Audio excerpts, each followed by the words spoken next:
तो बच्चों आज की इस वीडियो में मैं आपको करा रहा हूँ सोशियोलॉजी का चैप्टर नंबर 4 जिसका नाम है पाश्चात्य समाजशास्त्री एक परिचय। यानी कि हम कर रहे हैं वेस्टर्न सोशियोलॉजी के बारे में और इसके बाद जो चैप्टर होगा वो इंडियन सोशियोलॉजी से जुड़ा हुआ वो बात की बात है। तो बच्चों यहाँ पर कुछ बातें आपको ध्यान रखनी है। चैप्टर नंबर जो 3 है पर्यावरण से जुड़ा हुआ था वो आपका डिलीटेड है। चैप्टर नंबर जो 1 था वो भी आपका डिलीटेड था। तो बच्चों बिना किसी देरी के साथ हम आज की वीडियो को हम शुरू करते हैं।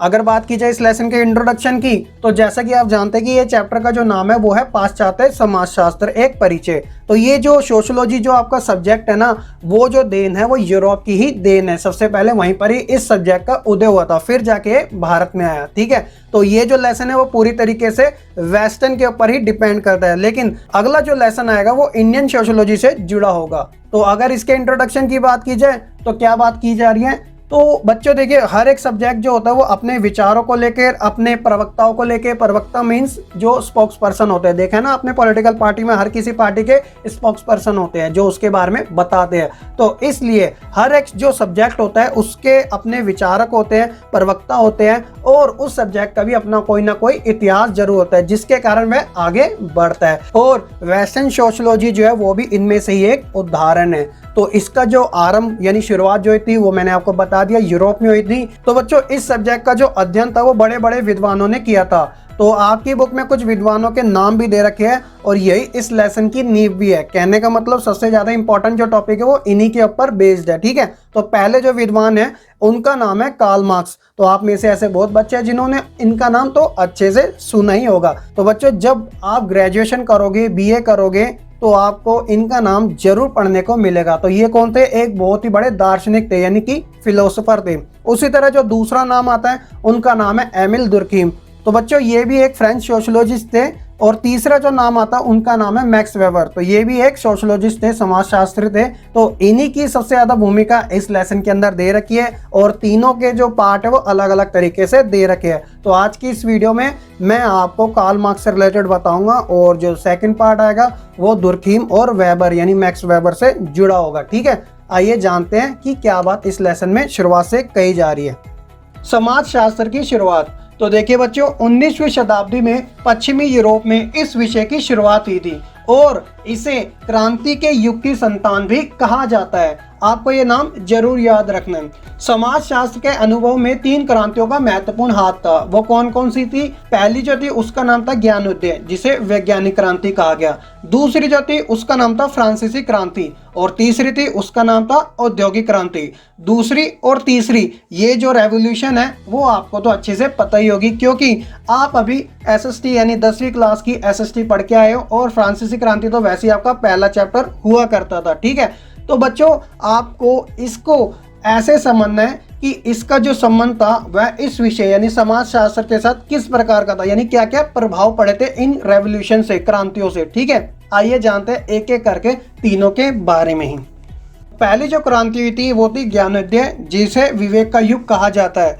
तो अब ये कहा जाता है कि किस प्रकार ज्ञानोदय जो था वह समाजशास्त्र के विकास के लिए आवश्यक बना। आइए जानते हैं उसके क्या कारण हो सकते हैं। तो देखिए मैं स्टेप बाय स्टेप आपको बताता हूँ। तो पहला था कि मौलिकता का जन्म हुआ। कहने का मतलब जो लोग अंधकार में जी रहे थे अब वे अपने अधिकारों के प्रति जागरूक होने लगे और मनुष्य जो था वह ब्रह्मांड का केंद्र बिंदु सामने उभर कर आया। उसी तरह विवेक मतलब समझदारी मनुष्य की विशिष्टता यानी उसकी कैरेक्टर बनी। तो इससे क्या हुआ कि एक समाज के लोग दूसरे समाज के लोग को भी समझ सकते थे, यानी कि एक आपसी योगदान वाली बात होगी। पांचवा था कि वैज्ञानिक सोच की शुरुआत हुई। कहने का मतलब जो चीजें पहले से कल्चरल तरीके से चलती आ रही थी अब वह एक साइंटिफिक तरीके से चलने लगी क्योंकि लोग अपने अधिकारों को लेकर जागरूक हो गए और वह ऐसी सोच को प्राप्त करने लगे जो आने वाले भविष्य में उनके काम आने लगे। कहने का मतलब वह एक तरीके से स्वतंत्र हो गए, लिबरल हो गए, आजाद हो गए। इस प्रकार इस ज्ञानोदय की वजह से समाजशास्त्र का विकास होता गया और वह धीरे धीरे विस्तार में फैलता गया।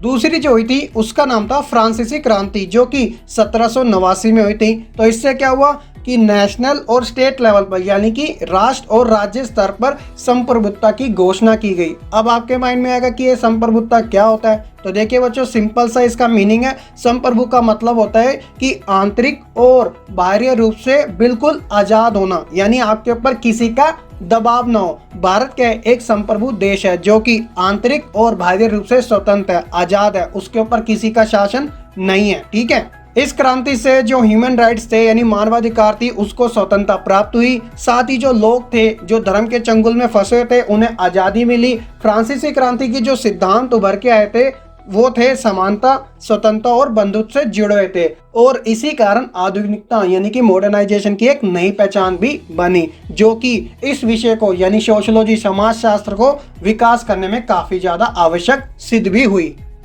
तीसरी जो क्रांति थी वो थी औद्योगिक क्रांति। तो ये तो आप अच्छे से जानते ही होंगे। तो इसकी जो शुरुआत थी वो ब्रिटेन में हुई थी। कब हुई थी? 18वीं 19वीं शताब्दी में। इस क्रांति से जो रिजल्ट निकल के आए थे वो कौन कौन से थे? तो देखिए बच्चों, पहला जो था वो था नए नए आविष्कार उत्पन्न होने लगे। नए आविष्कारों में जैसे भाप से चलने वाली रेलें होगी, भाप इंजन हो गया, भाप के जहाज हो गए, इस प्रकार के आविष्कार देखने को मिले। उसी तरह औद्योगिकरण का तेजी से विकास भी होने लगा। औद्योगिकरण क्या होता है? जिसके अंदर मशीनीकरण का ज्यादा उपयोग किया जाता है। कहने का मतलब सारा काम जो होता है वो मशीन के ऊपर ही डिपेंड होता है। मनुष्य जो होता है उसकी आवश्यकता काफी कम रह जाती है, सिर्फ वह उसे कंट्रोल कर सकता है। उसी तरह जब ये सारी चीजें हो रही थी तो शहरीकरण भी तेजी से बढ़ता जा रहा था, यानी कि लोग ग्रामीण समाज से शहरीकरण की ओर प्रवास कर रहे थे। और इसी बीच विषमताएं यानी कि ओड्स भी पैदा होने लगे। वो कैसे थे? जैसे अमीर गरीब उत्पन्न होना। कहने का मतलब जिनके पास संसाधन थे वह तो और अमीर होते चले गए, और जिनके पास संसाधनों की कमी थी वह गरीब होते चले गए। तो इसलिए समाज के अंदर विषमताएं भी आने लगी।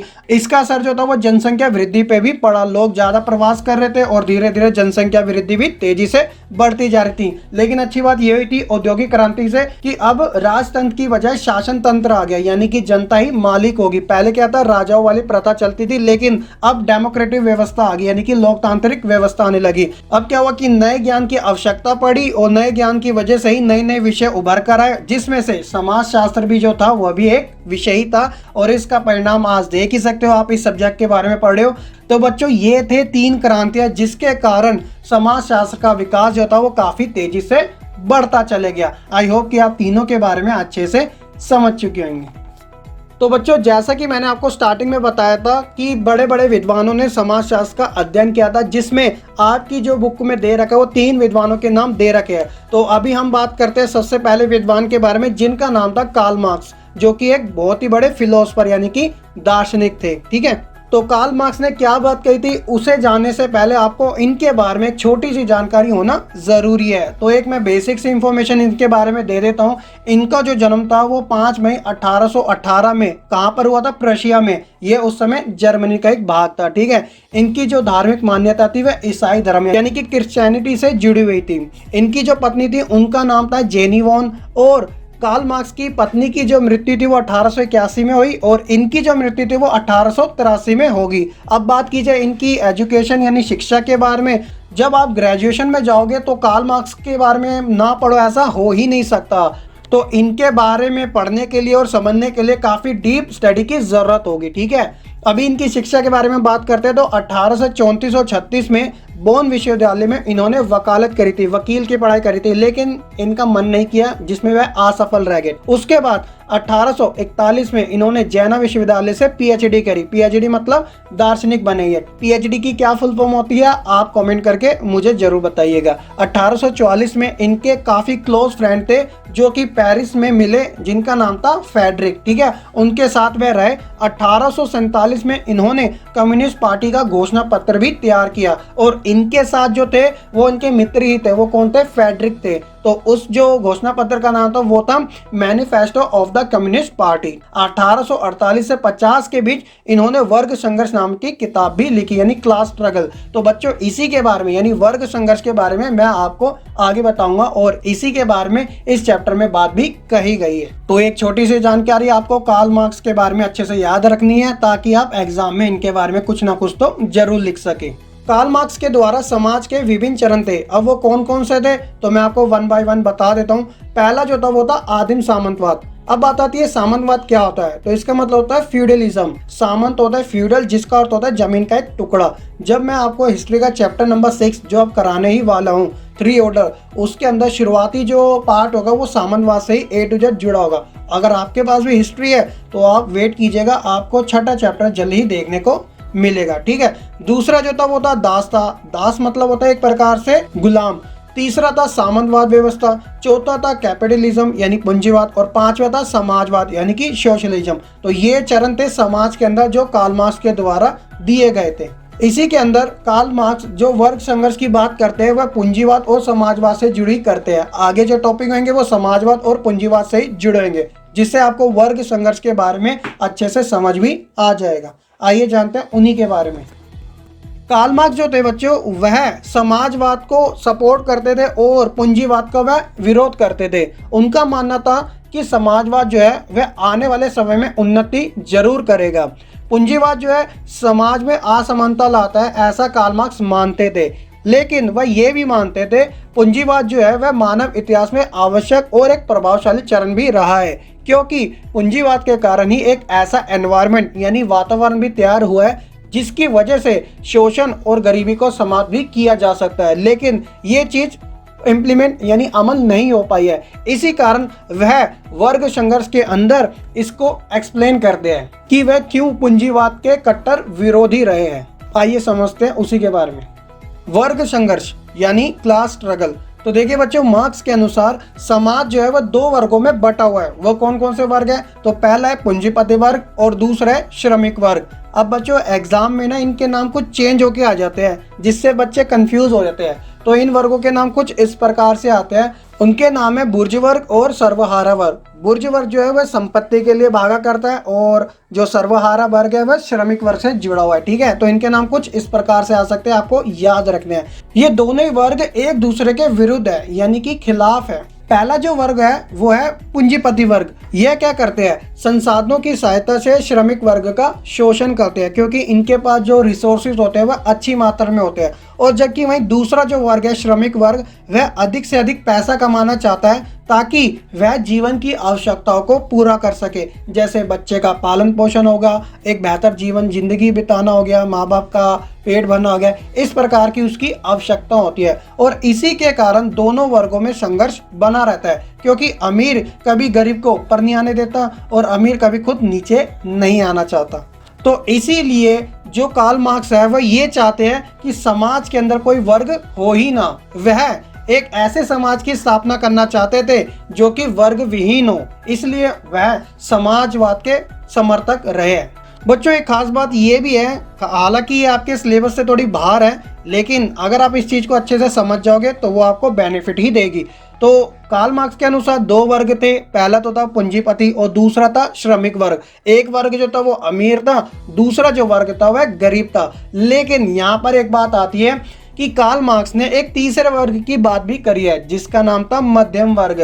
तो बच्चों मध्यम वर्ग आज के समय जिसे हम मिडिल क्लास कहते हैं, तो उनके अनुसार ये जो मध्यम वर्ग था ना वह स्थिर नहीं था। कहने का मतलब जब इस वर्ग के पास पैसा आ जाता था तो वह अमीर बन जाता था, यानी कि अमीर को सपोर्ट करता था। जब इसके बाद पैसा चले जाता था तब वह गरीब को सपोर्ट करता था। तो इसलिए उन्होंने इस मध्यम वर्ग को अस्थिर वर्ग के नाम से भी परिभाषित किया था।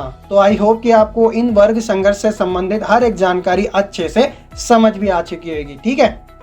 अब बात करते हैं समाजवाद की यानी कि सोशलिज्म के ऊपर। तो यहाँ पर बच्चों मैं आपको एक बात बताना चाहता हूँ, मैंने समाजवाद और पूंजीवाद के ऊपर ऑलरेडी एक सेपरेट वीडियो बना रखी है। तो मैं आपको यही सजेस्ट करूंगा कि आप एक बार वो वीडियो जरूर देखिएगा। इससे क्या होगा कि आपको पूंजीवाद यानी कि कैपिटलिज्म और समाजवाद यानी कि सोशलिज्म, इन दोनों के बारे में अच्छी जानकारी हो जाएगी। तो आई बटन में लिंक है, आप जरूर देख सकते हैं।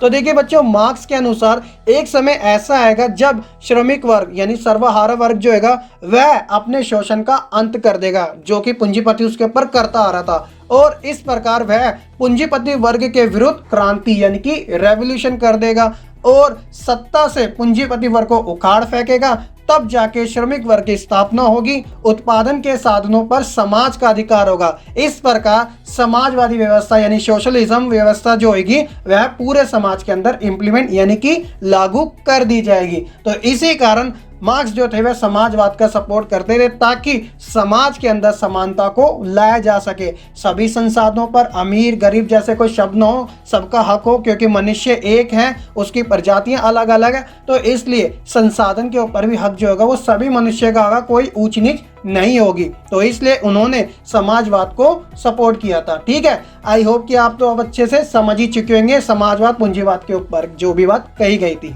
और एक छोटी सी जानकारी कार्ल मार्क्स ने अर्थव्यवस्था को लेकर भी दी थी, यानी कि इकोनॉमिक को लेके। उसमें उन्होंने क्या कहा था कि अर्थव्यवस्था जो है वह उत्पादन के तरीकों पर आधारित होती है। उत्पादन के तरीके कौन कौन से थे, जैसे भूमि हो गया, पूंजी हो गया, तकनीक हो गया और ऊर्जा के साधन हो गए। और इसी आधार पे कार्ल मार्क्स ने आर्थिक संरचना को मानव इतिहास की नींव माना था। जब मनुष्य इन सभी का इस्तेमाल करता है तभी जाकर वह समाज के अंदर विकास यानी कल्याण कर पाता है। तो इस कारण अर्थव्यवस्था को लेके उनके विचार कुछ इस प्रकार के थे। तो बच्चों इन्हीं टॉपिक के साथ हमारा पार्ट 1 होता है कंप्लीट। अगर आपको ये वीडियो पसंद आई हो तो आप प्लीज वीडियो को लाइक जरूर कीजिएगा। साथ ही अगर आपका कोई डाउट है या फीडबैक देना चाहते हैं तो कमेंट करके हमें जरूर बताइएगा।